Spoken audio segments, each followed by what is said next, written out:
On tour, the gay bar is the bus. Yeah.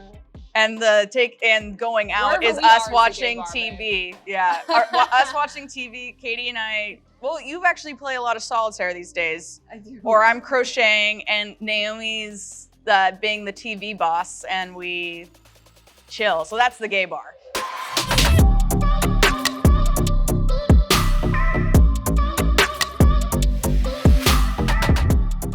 Hi, I'm Nick, and I'm joined by Muna for the latest in NME's In Conversation series. How's it going today? A little tired, but pretty good. Yeah, we're good. Hanging in there. Generally, yeah. You're obviously touring in support of the third album, Muna, which came out in June. How's it been embraced by fans? And have any songs kind of taken on a different meaning when you live since you've been playing them live? I mean, I think generally speaking, we've been incredibly humbled and made to feel very grateful that the album has resonated with people as much as it has.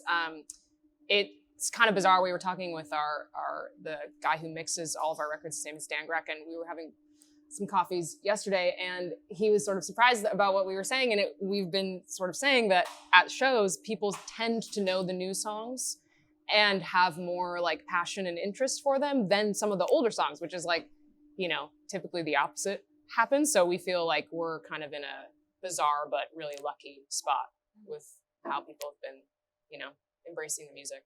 We have a song called Anything But Me that now has its own like moment live because we have a inflatable horse named Stacy who's become a part I don't of the. think Stacy's here. I don't know if she's here. I don't think she's here. Yeah, but that was its own moment, I would say, when songs were live. And then we ended our North American leg of tour in Los Angeles at the end of October. And so there's a song called Home by Now that there's a line about why is it so hot in LA in late October. So that was very fun to be able to sing that with other crazy. Angelinos. People scream that in random Although it cities, actually just wasn't touched hot. people. It wasn't hot. No, I know, but it got hot a few days later. Electric. So. That was the most electric moment I think I've ever felt. That was wild. Everyone was ever in my whole life.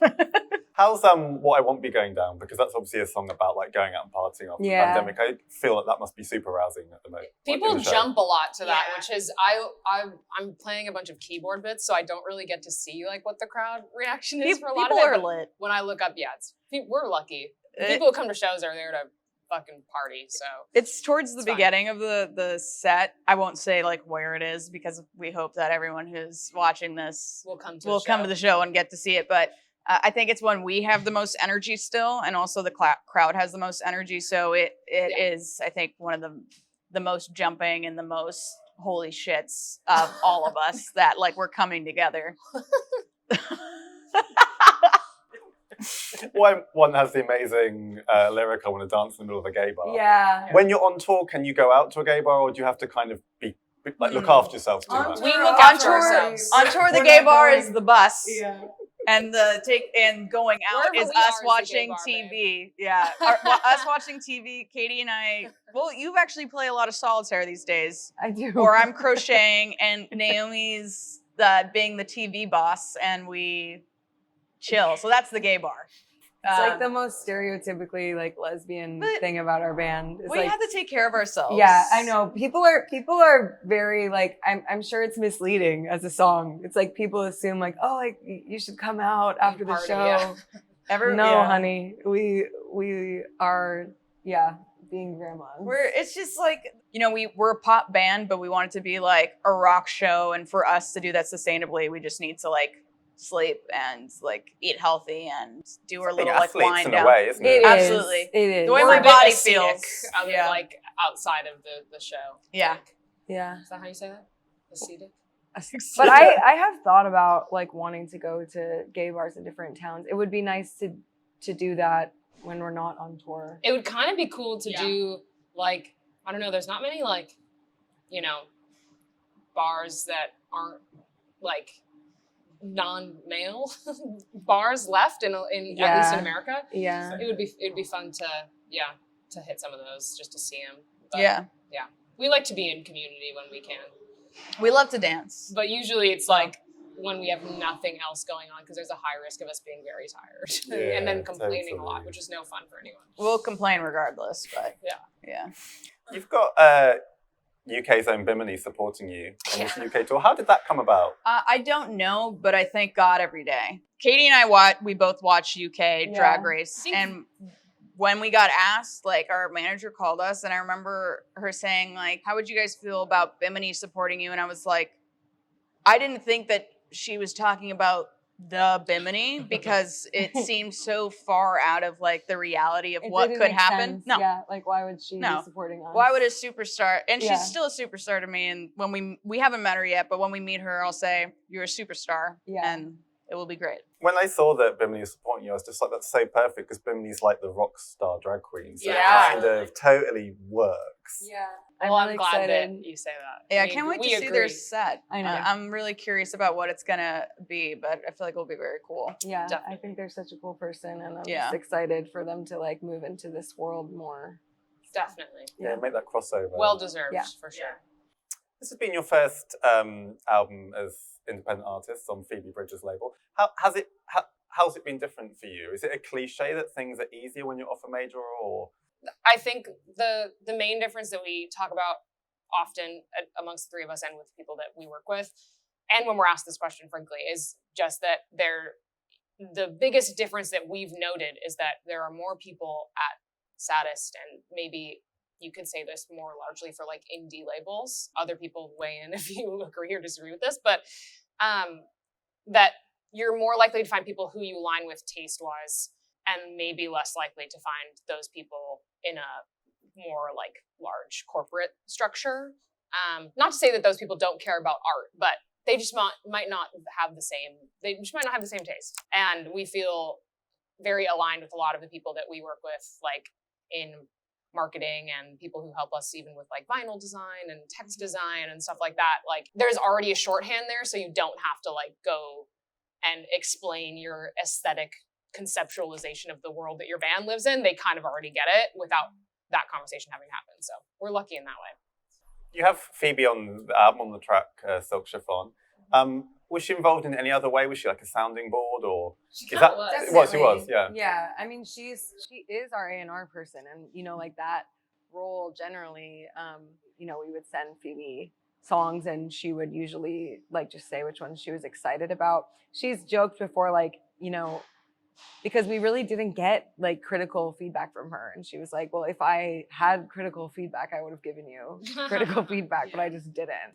Like, where's the bad thoughts? Well, you know that phrase about, like, you have to, like, kill the cop inside you. It's like we have, like, the major label A&R, like, totally inside of us, and we did even before. I don't know, like, we really have this desire. We're hypercritical and we very just want to be like, excellent. We have a desire for things to be as good as they can be. So we'll sometimes be harder on ourselves about if a song is good enough than maybe other people would be. I think one thing about Phoebe, and then take it, but I think she, like, approaches, at least she's told us that she approaches, like, listening to our music and working with us as a fan. And, like, if she, I don't know, there's, like, she picked Anything But Me as a single. Yeah, that's what I was going to say. There were divided thoughts amongst, like, all of our team as to whether or not that song was even, like, you know, viable for the album, and she felt strongly about it, and I think she was right. So maybe that's because she's coming from, like, background having been, like, a fan of ours. I don't really know, but yeah. This year you also did a cover of Britney's Sometimes for Fire Island soundtrack. Why that song, and how did that come about? Joel asked us. Who wrote it and starred in it? Yeah, just asked us. Like, just DM'd and was like, I'm shooting my shot. I think they originally actually had another song that was going to be the song that Bowen's characters, like, did in the karaoke scene, and they wanted to tie that song in, but it ended up being Sometimes, and then that was what the tie-in was going to be. Obviously we love Britney, and, like, we're stoked to be able to try and, like, throw it together as quick as we could, and we did it, and people seemed to like it, which is just fun and so cute. It felt very meant to be too. Like, when we were recording the lyrics of that song, I was like, this is really beautiful and sweet, and it's kind of a rare, I'm very interested, I think, like most songwriters, in love songs that kind of offer a different shade of love than you're normally told about in love songs. And I liked that song was about something where she does want to express love to somebody, but it's hard. Like, basically, I found it to be kind of an avoidance love song, and I thought that Sometimes was I'm scared of you is quite an unusual lyric. Yeah. Isn't it? Yeah, and I was like, that's really she's just trying to reassure a partner that she's, even though she's really bad at showing it, that she is committed to the relationship. And I was like, this is so interesting and cool, and I also can relate to that. So I was glad that we did that song. An amazing movie to be part of as well. Yeah. I God know, love them. so special. We love all of them so much. Really historic, and like that group of friends, like they're so talented. They're so funny. Yeah. Like, yeah, we just love all of them so much. On the flip side of the colour thing, British singer Will Young covered your song Crying on the Bathroom Floor. I think that was last year. Yeah. Is that something, is it feel a bit of a head fuck when someone covers your song? And like, what did you make of his version? I honestly, like, I feel like we were asked about like whether or not it was okay for him to cover it like a few years ago, and then it must have just like been in the works until a bit more recently, and we were just like, obviously, like, whoever wants to cover our songs, if they're great, like, that's amazing and so cool. And I don't know, I get it. Like, I would probably want to cover it too. I mean, if anything, it's kind of funny because Charlie Hickey, who signed to Satisfactory, did a cover of her song live, Taken, and that's how Phoebe, I think, like first heard about us. So, or like it's something like that, or I think it's all around the same time. like that whole crew. So it's Covers definitely change lives. covers do change lives, and They can. also it's so flattering, you know. Yeah, and I liked that he didn't change any of the lyrics to like make it. I don't know. I'm a big supporter of just leave the lyrics as they are. 100%. It doesn't matter what the implications are from that. Yeah. We've got some other really exciting stuff happening next year. Sydney WorldPride.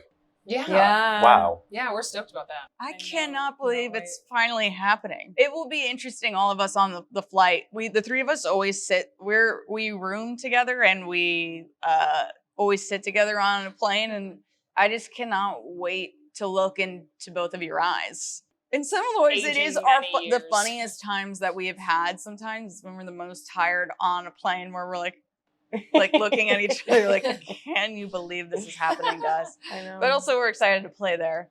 And the plane ride, obviously, you know, who doesn't love it? But we're very excited mainly to play for there. the plane ride. Yeah. In like recent years especially, I feel like there's always a debate about what pride means in 2022, 2023, how it's changed. We all have quite complicated relationships with it. Like, how do you feel about, like, I'm not talking about Sydney WorldPride in particular, but the pride thing generally? Pride as a concept? Yeah, these days. What does it mean to you? In my case, it's true. I have observed that sometimes homophobia and transphobia can be kind of couched in this idea of concern for young people, for their well-being, and saying, oh, I just, it's not that I don't support you. I'm just worried that you won't have a good life, or I'm worried that if you transition, you'll regret it, or, you know, like that type of way of making homophobia or transphobia seem okay. And then it's actually like a caring thing. We understand that it's important on some level for us as queer adults, just for us to represent the fact that we're very happy that we did come out, and that we have a chance to make those changes and just live in the way that we want to live, and we don't regret it, and it doesn't make our lives harder. Yeah, we're very lucky to live the lives that we live, and I think we just want to share that message when we can. Definitely was that kind of narrative in the mainstream in the 90s. Not just, oh, you're going to be lonely if you come out. It's going to be a hard life for you. It's also like a lot of HIV fear, like post 80s, 90s, where it's like, I mean, are you up to date on Drag Race UK? Well, there's an episode where this drag queen, Cheddar Gorgeous, did you watch that episode yet? Maybe I haven't been watching UK. This is a sin. Sorry. But they made a whole outfit dedicated to ACT UP, you know, cool. And I think it is just true that so many people, maybe not necessarily our generation, but in between like millennial and what's before millennials? Gen Xers were a lot of like the targeted ads that were to like young queer people were about like sickness, like sickness attributed to being gay. And I think that kind of rhetoric, even if, you know, and HIV is still something that like needs to be, you know, talked about and educated about. But I think that kind of rhetoric just has stuck around in a lot of people's perception of being queer. And I don't know, it does get better and there is joy in being queer. But I do think that is part of the reason why, you know, there is a lot of like that kind of dialogue. Yeah. But yeah. Still like a major hangover from that era. Like certainly in this country, like the advert, the public health advert that was shown on the TV in the 80s was like a horror movie almost. Yeah, It's like absolutely. a grave falling down, because it was meant to strike fear into people. And so I think so crazy. A lot of people like Cheddar Gorgeous are still kind of living with the ramifications of that. Yeah, I mean, it's interesting. We could literally just talk about this for forever, but I think about there's in one of the, not Pretend It's a City, but the other movie that Fran Lebowitz made with Scorsese, where she's just, you know, doing a lot of like speaking and being the genius that she is. She talks about how like we lost a generation, like, and we're still living with the cultural ramifications of losing that generation. Like, she's like, if people were still around who had been like big artists at that time, and I called them up and was like, "You will never believe who's famous right now," because like she's arguing that like the taste level has decreased generally since like we lost a generation of like, you know, a lot of amazing artists and thinkers, and like it's weird to not be thinking about that like every moment. But now it is so different. I mean, like I just to know people that are living with living HIV positive, and it's like if you have access to like healthcare, which everybody freaking should. America is hell. America is hell. But it's really beautiful that it's like you can be cared for and be healthy for a really long time. Yeah. I guess that's how we think about Pride right now, and also this sense of like it's crazy to be alive at a time where it feels like in some ways there's been a lot of change. Like we were out as a band in 2014, so there's been a lot of change since then in terms of like representation and visible queerness in like the cultural landscape. But there's also been a lot of regression, and there's a lot of fear mongering now that there wasn't even when we were growing up. So I mean, realistically, like we've lived through a few different conservative backlashes, and we're living through one now, and it's hard to like grapple with the reality of that. And I think it's because it's also so tied up in capitalism, man. It's so messed up. Like, yeah. I mean, I'll stop there.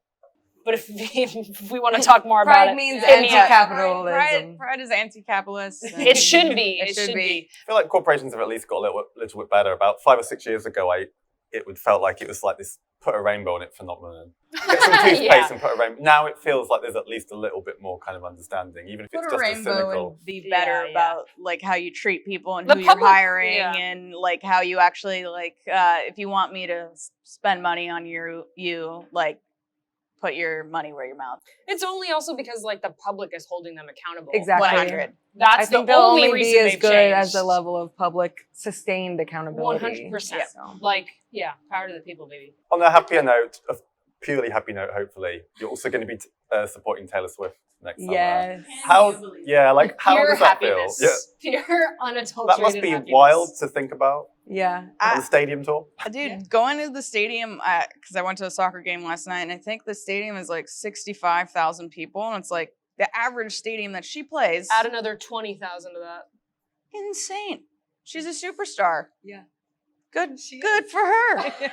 You know, like you think about that, she's doing that in every city. It's like, oh my God. No, but it's going to be really fun. And like, we feel really honored to be a part of that group of artists that she wants to take out with her. And we're honestly just so excited to see the show too. I'm so excited to see the show. I can't believe we're smacks. I know, it really does. It just does. And to get to see like a tour of hers where she's covering all the different eras. I mean, it's we're a great like concept. around the same age as her, but I do feel like I grew up like a lot. 100%. Totally. I mean, everybody our slaps age. in every era. It's unbelievable. Yeah. I'm excited. Is there a particular era you'd like to see her lean into on the tour? I think my biggest Taylor albums were probably Speak Now and Fearless. Those were probably my big ones. Early days. Yeah, early days, yeah. I was into the early days, and then she got me back with 1989. Yeah, I was crazy for 1989. And now I'm Midnight's head. It's so good. I'm all about it. Yeah. I'm here for folklore. Folklore. I really love the production. Beautiful album. It's great. Yeah. Obviously, you've got the Taylor supports lot and Lord Yeah. and WorldPride, but have you any plans to be working on new music next year too, or is it too soon? If time allows, we're gonna try and slot it in. We'll do our best. We're not sure what our year is gonna look like, but we have been made aware that it'll probably be a lot on the road, which is great. So yeah, anytime we have in between where creativity strikes, we'll try and squeeze it in. Yeah, we're gonna try and rest a little bit in the beginning of the year because I think we're very aware of like burnout is just as much of a risk for a musician as it is for like somebody at a 9 to 5. So we're trying to be very aware of like resting and allowing ourselves like the time to go back to a space where we're curious and internally driven. We kind of always have the same rule as a band of like, we want to only write songs that need to be written, and we just have to wait until that feels right. So it'll probably keep happening, considering the fact that we've been doing this for so long. Like it's probably going to keep happening. But yeah, I'm looking forward to like taking some rest at the top of the year and Sleep. seeing what happens after that. Yeah, definitely. And final question, I'll end with a slightly cheesy but also deep question. What do you want Muna to stand for as a band, and like how has that evolved over time, do you think? Why don't you give the spiel? MUNA. For some reason, Are you gonna do for some reason, I thought you were gonna say make an acronym? anagram. Yeah. make an An anagram? anagram? Acronym. Is it an acronym? Wait. It's an acronym, not an anagram. Okay. English You're class. right. It stands be for easier to make English an class. anagram. It's your English class. Why don't you give the I think the spiel? I think there's a risk in trying to create an acronym on the spot I know. because you don't know where it's gonna end. And I don't think make us nice adults. That's amazing. I can say what we say at the end of the show. that's what I'm trying to say. Oh, That's okay. what I'm trying to say. And I didn't know what you meant by Well, spiel. I thought we were on the same wavelength. Make us nice adults. Make it Anyways, sense. We say at the end of the show, we say Muna is here for the joyful queer revolution, and Muna is not here for the policing of women's bodies, trans bodies, the policing of people of color, the policing of really any marginalized communities. Yeah. And we believe in people taking moments of freedom and love whenever they can find them. And then we say, we're gonna play Silk Chiffon. Everybody scream it with us. Perfect answer. Perfect answer. Good. Well, thank you so much for your time. Cheers. It's really fun.